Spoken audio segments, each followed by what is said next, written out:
On m'a beaucoup demandé de faire une vidéo sur ce sujet qui porte beaucoup à confusion. Alors voyons ensemble cette pratique, ce que c'est, ces produits, mais surtout ce qu'en disent les savants.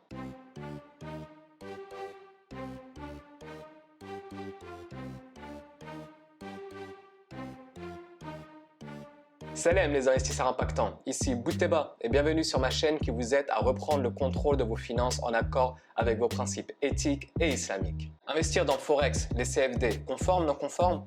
C'est exactement ce à quoi je vais répondre dans cette vidéo, mais avant, voyons ensemble un rappel sur les principes fondamentaux de la finance islamique, une définition de chacun de ces fondements, leur utilité et voir ce qui nous est proposé dans le marché à l'heure où je vous parle. La finance islamique repose sur 6 grands principes fondamentaux que l'on peut diviser en 4 interdictions et en 2 obligations. Voyons d'abord les interdictions. La première interdiction est celle que l'on connaît déjà et l'interdiction du riba, ou intérêt. En droit musulman, on parle de riba quand une partie tire un avantage ou perçoit un surplus sans aucune contrepartie acceptable et légitime, du point de vue de la charia. Dans notre cas, très simple, gagner de l'argent sur de l'argent. Par exemple, une personne prête 100 € à un ami. Pour rendre cette transaction licite, son ami devra lui rembourser les 100 € ni plus ni moins. Mais dans le cas où cette personne prête ses 100 €, mais en retour demande à son ami de lui rembourser non pas 100, mais 110 €, là on rentre dans une transaction illicite, dans une transaction avec riba. Ensuite, on a le gharar, ou l'incertitude, que l'on peut diviser en 2 types d'incertitude, l'incertitude mineure ou l'incertitude majeure. On parle d'incertitude mineure lorsqu'on est incertain d'une chose de manière légère ou insignifiante. On peut prendre l'exemple d'un commerçant qui achète des tomates à un fournisseur pour les revendre avec une marge de 10%. Ici, il y a une forme d'incertitude légère car le commerçant ne peut pas être sûr à 100% en fonction du contexte économique qu'il atteindra la marge souhaitée. D'où l'intérêt dans le cas du commerçant d'avoir les connaissances pour réduire ce degré d'incertitude. L'autre forme est une incertitude majeure qui est prohibée. Toujours dans notre exemple du commerce de tomates, ici le fournisseur veut vendre des tomates périmées et ne le dit pas au commerçant. Ici le fournisseur veut duper le commerçant en n'étant pas transparent et en révélant pas toutes les informations sur la qualité de ces tomates. Ensuite vient l'interdiction du massir, c'est-à-dire de la spéculation et des jeux de hasard. Ici très simplement, c'est tout ce qui correspond aux transactions dont on n'a ni le contrôle ni la possession. Pour qu'une transaction ne soit pas considérée comme spéculation, il faut en connaître l'objet, son prix, les délais d'exécution, mais aussi l'identité des personnes avec qui on veut faire cette transaction. Et enfin, la dernière interdiction est tout ce qui concerne les activités illicites en islam. Comme activité illicite, on peut par exemple parler de l'industrie du tabac, de l'armement ou encore des jeux de hasard type casino. Et comme je vous disais au début de cette vidéo, les principes fondamentaux de la finance islamique reposent également sur 2 obligations. La première obligation est celle des 3 P, qui est un acronyme qui veut dire partage des pertes et des profits. En finance islamique, lorsqu'on veut créer un projet ou encore investir dans ce projet, on ne peut ni avoir un gagnant ni un perdant. En économie, on distingue le capital financier, dans notre cas l'investisseur, et le capital humain, ici l'entrepreneur. Lorsqu'on entame un projet ou un investissement, on doit connaître au moment de la signature comment seront partagées les pertes et les profits entre l'investisseur et l'entrepreneur. Cela se définit soit par la participation des associés dans les statuts d'une entreprise ou pour un actionnaire généralement en bourse par le nombre d'actions que l'on possède divisé par le nombre total des actions. Cela se distingue de la finance conventionnelle où l'apporteur de capital en général ne participe pas au projet mais tire un intérêt avec riba. On parle d'actifs tangibles lorsqu'on investit dans quelque chose d'existant, par exemple des machines, des camions ou des outils. Après de nos jours, petite parenthèse car cette notion tend à changer avec l'avènement de l'économie du numérique ou des programmes informatiques, que ce soit des logiciels ou des applications qui ont une valeur plus élevée que des actifs tangibles. Ici, je vous parle d'exemples type Google, Amazon, Facebook, Apple ou encore Microsoft. Ces actifs doivent être détenus, c'est-à-dire qu'on doit les posséder. Et retenez très bien cette notion car elle est très importante dans la suite de cette vidéo. En résumé, tous ces principes fondamentaux de la finance islamique doivent être inclus dans chaque transaction pour rendre cette transaction licite. Faisons maintenant le tour des différents produits boursiers. Et commençons d'abord par celui que vous attendez tous, le Forex. Le Forex, ou Foreign Exchange en anglais, est un marché de change où se négocient les paires de devises type euro-dollar ou encore euro et yen.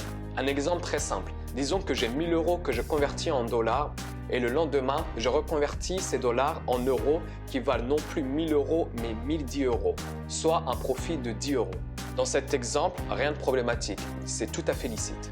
Maintenant, dans la vraie vie, pour beaucoup de particuliers, le risque versus gain pour un montant de 10 euros est dérisoire, mais surtout, et c'est plus compliqué que ça, car dans le marché des devises, les 1000 euros que l'on convertit en dollars le lendemain, dans l'optique qu'on a fait un profit, ressemble plus à un profit d'1 euro plutôt que 10 euros. Pour faire du profit, on comprend qu'il faut un capital bien plus important que 1000 euros de notre exemple. Et c'est là tout l'enjeu de ce marché qui perdure par l'activité des courtiers en ligne qui proposent aux particuliers un effet de levier. L'effet de levier, en plus d'autres utilités, correspond pour un particulier de s'endetter pour augmenter son capital d'investissement.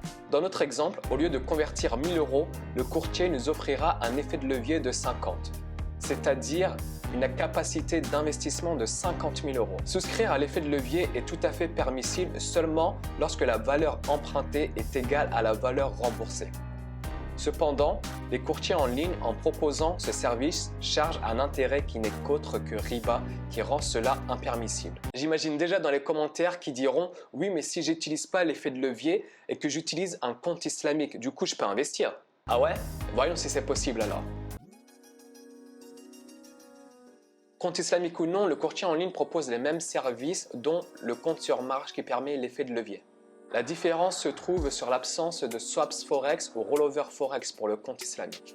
Pour faire simple, lorsque j'ai une position de 1000 euros que je prends le lundi et que je conserve cette position dans le marché des devises jusqu'au lendemain, le courtier en ligne me fera payer un intérêt sur le montant de ma position pour se couvrir. Pour faire une parenthèse ici, on parle d'une incertitude majeure car on rentre dans un trade où l'on n'a aucune idée de combien il va nous coûter, que ce soit avant d'y entrer, mais aussi pendant.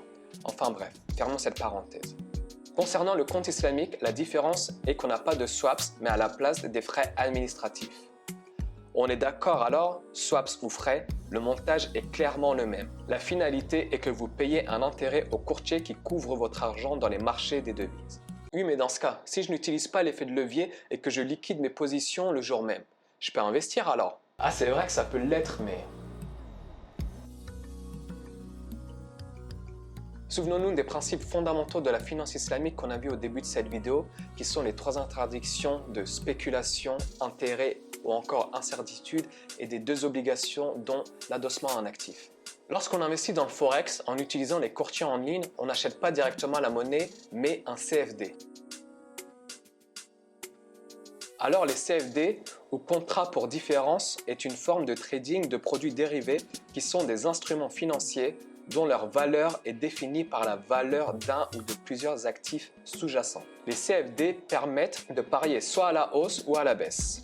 Alors je ne vais pas entrer dans les détails sur l'utilité de ces produits, mais juste vous dire que lorsqu'on spécule dans le Forex, on ne possède pas la monnaie comptant, mais ce produit dérivé qui rend encore une fois non permissible cette pratique. Toujours pas convaincu? Alors si mon explication ne vous a pas convaincu et lorsque vous ferez vos recherches sur un courtier en ligne qui propose un compte islamique par exemple, essayez de voir si dans ce compte islamique il y a une certification d'un Sharia Board qui rend ce compte islamique licite. Même si j'en doute, regardez. Et surtout, si cela existe, regardez si ces savants sont réputés.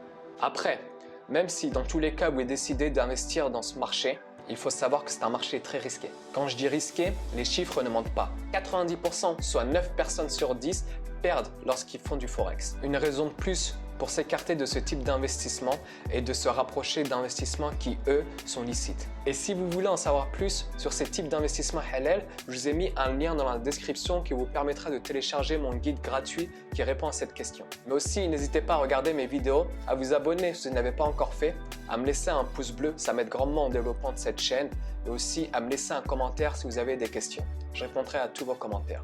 D'ici là, je vous dis à bientôt. Salam les investisseurs impactants. Chut.